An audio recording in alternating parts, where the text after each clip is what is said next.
What's going on, guys, and welcome back to another video, and welcome to your stimulus package update and daily news report for Wednesday, April 13th. So we have some interesting things that have gone on over the past few days. First, we have new stimulus talks. I want to address what's going on there and why this is so impactful for moving forward. Also want to talk about the kind of new idea behind the Keystone XL Pipeline. We're going to address that. Going to address some economic shock regarding real estate. Going to address some incoming stagflation worries, and then also some daily news throughout this. So if you have any questions whatsoever, please ask your questions down in the comment section below. But let's get started, because here's what I can tell you. President Biden's Build Back Better Act and stimulus talks have picked back up over the past couple of weeks. We actually are seeing more and more lawmakers discuss what could be passed based on their own conversations with other lawmakers. And this is key because these conversations are giving us an idea of what other lawmakers are going to co-sponsor or support. Now, we have heard some that are asking and really pushing for climate change. Others are saying that we need to see family medical aid and family medical leave included into the next bill. Many want to see things like the child tax credit payments get extended.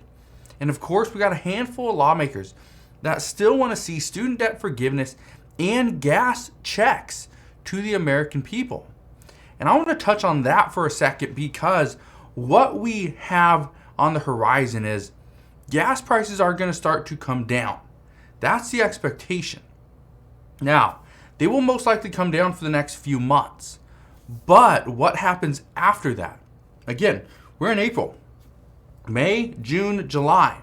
What happens in August and September? We could see gas prices that went up now coming back down. We could see them they keep coming down. Then all of a sudden they start heading back up. And that won't be great news, and especially right before a midterm election, that's troubling for Democrats. So what they're talking about is we need to provide more relief and not see this relief end come August or September, because that will be devastating for Democrats. That would be a win for Republicans. And so the other thing is, well, how else can we provide some relief? How else can we provide some support? Well, we're going to see what they come up with. And the next thing is student debt forgiveness. Again, Democrats have put themselves into a bind because they pushed back the student loan payment pause until August 31st. That's great right now, but what happens on September 1st when those payments are starting to be due? Well, that's going to be just a couple months before the midterm election. And again, devastating to Democrats. So again, that's something else that they have to tackle. But here's the issue with all of this, with gas payments or checks, student debt forgiveness, child tax credit payments, family medical aid, climate change. The issue is that there's still the same problems behind it. We know Senator Joe Manchin, he doesn't believe that pumping any more money back into the U.S. economy is a smart move, especially new money. If anything, let's reallocate our funding. He says that fighting climate change is important, but the only way to fight is through an all-of-the-above approach. So fight climate change, yes, but not take out fossil fuels, right? Not go 100% EV. We need to have a mix of everything. That's what he's saying. We even know Senator Kyrsten Sinema, she says that when Build Back Better talks resume, she will still be the same person. And she said, and I quote, "What I can't tell you is if negotiations will start again or what they'll look like. But what I can promise you is that I'll be the same person in negotiations if they start again that I was in negotiations last year." Just to give you an idea, negotiations haven't started, amongst all lawmakers. No. What we've seen over the past couple of months is the negotiations are within small little groups, and they're trying to discuss, and that's what's going on. So even though, I think I use negotiations, kind of on the same way I would discussions, right? But at the same time, the actual negotiations haven't started.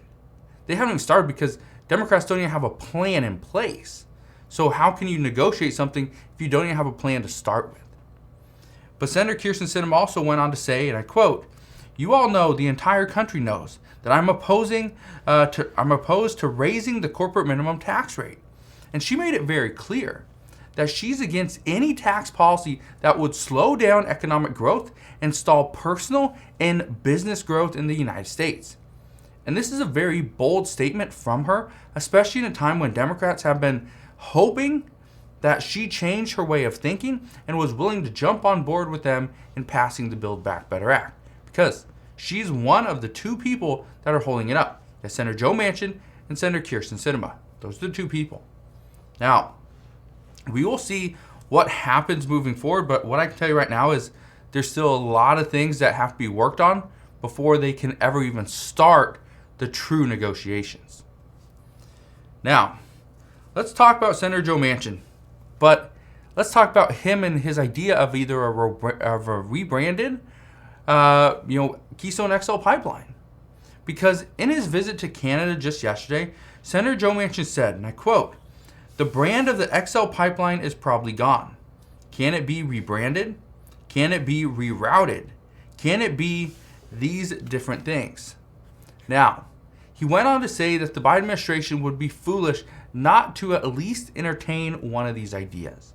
Now, even though the Keystone XL Pipeline was less than 10% complete, and it wouldn't have even provided oil if it was still being worked on, it wouldn't have provided oil until about 2023. Now the expectation is if it were to be restarted again, it probably wouldn't bring any new oil until 2024. Well, many Republicans believe that this still needs to be worked on. They said that right now oil prices are always going to be an issue. They've always been an issue. It's not something that just started because of the pandemic. It's not something that started because President Biden came into office. Oil prices have always been an issue. That's always been a huge concern for the American voters. But what they're saying is that right now, it's always going to be an issue, and shutting down a key pipeline for the future is not the way to tackle this crisis. But at this time, it doesn't look like the Biden administration is actually willing to change directions and reopen or restart the Keystone XL Pipeline. So again, we're going to see a lot of people push for it. We're going to see over the next probably handful of months, we're going to see that Democrats are going to be hurt because gas prices are potentially going to go up. But then come the 2024 presidential election, if gas prices are still an issue, we're going to see Republicans bash Democrats and mainly President Biden over his decision to cancel the Keystone XL Pipeline. So again, there's a lot of things that are happening right now. A lot of things that are more behind the scenes. But again, these are major moves that we're going to see both Republicans and Democrats make. Now, over the past couple of weeks, I've actually brought up a lot of information on the housing market. Where it's headed, what's going on, interest rates, the issues that the American people are having. Well, in some areas of this country, we're going to see prices come down. Some come down just a little bit. Some are going to see massive drops. And in others, we're going to see prices going to stay somewhat level or continue higher and higher. But the truth is that many Americans are actually experiencing an economic shock, and for multiple reasons. And I want to address some of these reasons. Many people are actually changing course as rates rise above 5%. They don't even want to buy a house anymore. Some are having issues regarding qualification because now either they don't make enough money, they need more of a down payment, right? There's a bunch of different issues. Many are seeing just buyers are just canceling. They just want to cancel, get out of that because, the 5% rate is just too high. Maybe the buyer won't come down. Okay, they won't lower their price. Okay. Many buyers don't want to move forward anymore at all. And the hardest hit price point right now is entry-level homes. But when you get into an entry-level home, in most cases, it's a lower income earner or earners in almost every situation, it's usually two lower income earners or a middle income household. But here's the other issue. And again, it's a major issue. Many homeowners during the pandemic, they used something called a HELOC, a home equity line of credit, in order to do renovations on their homes. Now, although they likely probably got a pretty good rate, the rate isn't what is hurting them now. What's hurting the American people now is the payment. Let me explain. Because the reason is because as prices continue to go up, the American people and their buying power is actually reduced. And think about this. Let's say you make and I'm just going to use simple numbers. Say you make $2,000 a month, okay? Your home payment, $1,000. All the rest of your bills come up to, let's say, $1,000. You have nothing at the end, right? Pretty much live paycheck to paycheck. Okay, that's fine. But what happens if food prices go up and it costs you an extra $50 a month? That means you make $2,000, but you have to spend $2,050. That's just with food prices. Then let's say you get another bill, utility bills. Utilities come up, an extra $25 a month. That means now you make $2,000, but you have to spend $2,075. And then let's say you got let's say your property taxes go up. Okay, say go up an extra $25 a month. Now you make $2,000, but yet you have to spend $2,100. Well, let's say you got a HELOC, a home equity line of credit. Well, before you could make that payment. Now you can't. So now you have to decide. Are you going to continue to struggle with your bills? Are you going to be able to put food on the table? Are you going to be able to live your comfortable life that you had before? Maybe not. Now you have to make a change. And right now, many homeowners with a HELOC are actually attempting to sell their homes. So listen to this. Prices are still high, rates are going higher, and the American people, they can't get the home that they want for the price that they're willing to pay or can actually afford. So what are they doing? They're opting to stay put, which means people that are trying to sell their home or actually needing to sell their home are having to miss payments on certain things. Maybe their HELOC, maybe their actual mortgage. Just to continue their comfortable life, they have to start missing payments. And again, this economic shock is not what many people were expecting to happen 6 months ago. So you now live in a home, let's say you have this newly renovated kitchen, looks great, but at the same time, you can't really cook in there because all you can afford to eat is top ramen, rice, beans, right? That's an issue. And again, it's shocking to many people that in just 6 months' time, or actually really in like 3 months' time, they've gone from having a very comfortable life to being able to purchase a new home at a 3% interest rate. And now all of a sudden, they're up at 5%, can't afford the same home. Can't afford the same home. And it's shocking. It's truly shocking. Let's address some other shocking news. Right now, economists believe that the chances of a recession are actually going down.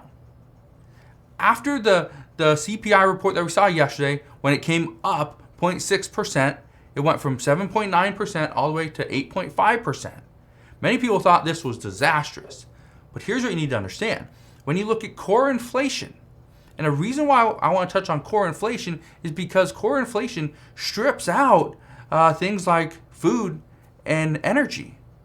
So when you look at just core inflation, that was at 0.3%. That's month over month. That's 3.6% year over year. That's not that bad. That's not far off of the 2 to 3% that the Federal Reserve wants to stick to with inflation. And so this is why I say it's such a big deal. But here's where stagflation starts. We are seeing high inflation at 8.5%. Again, with stagflation, we're looking at everything. Food, energy, right? Retail, all that stuff. Okay? But we are also seeing slow economic growth because of additional inflation, and wages are not going up as high as they could have. But here's the thing that we haven't seen yet, and that is high unemployment. And that is the only thing keeping us from the start of stagflation. But what many economists are actually worried about right now, is our economic growth. And what if it takes a hit? If our economic growth takes a hit, which it already has, it's already slowing, then employers could begin letting people go as their profits are actually taking a hit as well. If this happens and we see high inflation, okay, we see our economic growth take a hit, and we see higher unemployment numbers, then stagflation will be upon us very quickly. That's what we know. All right? So again, there's a lot of good things that are coming out, but there's still a lot of troubling facts that we have to be aware of. So if you guys have any questions whatsoever, please ask your questions down in the comment section below. As always, I just want to thank you guys for watching. If you enjoyed today's video, do me a favor, hit that like button. Also consider subscribing, and I'll see you guys on the next one.